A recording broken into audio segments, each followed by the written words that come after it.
తెలుగులకు మాకు సబ్సిడీ ద్వారా కరెంటు వాడుకునే సౌలభ్యం కలిగి ఉన్నాం. దాన్ని సరిపోతుందని 20 ఇష్యూలు కావాలని ఇష్యూలు కావాలని మొన్ననే ఈఆర్సీ వారికి వివరణ ఇవ్వడం జరిగింది. వారు కూడా దానికి సానుకూలంగా స్పందించి ప్రభుత్వం తీసుకుపోతున్నాం. మరి ఈ తరుణంలో ఓడిపై దారిపడి పడ్డట్టు మరి అటవీ శాఖ అధికారులు ఈ మధ్యనే 2022 సంవత్సరంలో 60 జీవో తీసుకొచ్చి కార్పొరేట్ వృత్తి చేసుకునే వారికి 2 days కంటే ఎక్కువ మోడల్ పెడితే మేము వారిని సీజ్ చేస్తామని చెప్తే అందరం కలిసి కూడా సీసీఎఫ్ గారికి వివరణ ఇచ్చడం జరిగింది.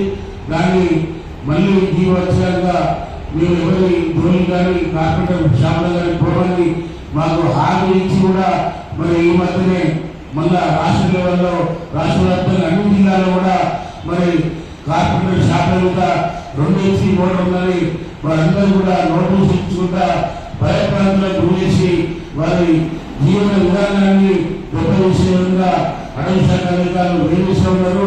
మరి ప్రభుత్వం కూడా బహుళజాతి కంపెనీలను గొప్పగా విధంగా పెద్ద పెద్ద కంపెనీలకు వాళ్ళకు పవర్ శక్తి ఇచ్చి వీళ్ళు చిన్న చిన్న పట్టగొట్టుకుని ఈ కార్పొరేట్ వృత్తి చేసుకునే వాళ్లకు ఈరోజు ఇక్కడ దౌర్జన్యం చేస్తూ అటవీ శాఖ అధికారులు తయారై ఈ సందర్భంగా తెలియజేస్తున్నాం.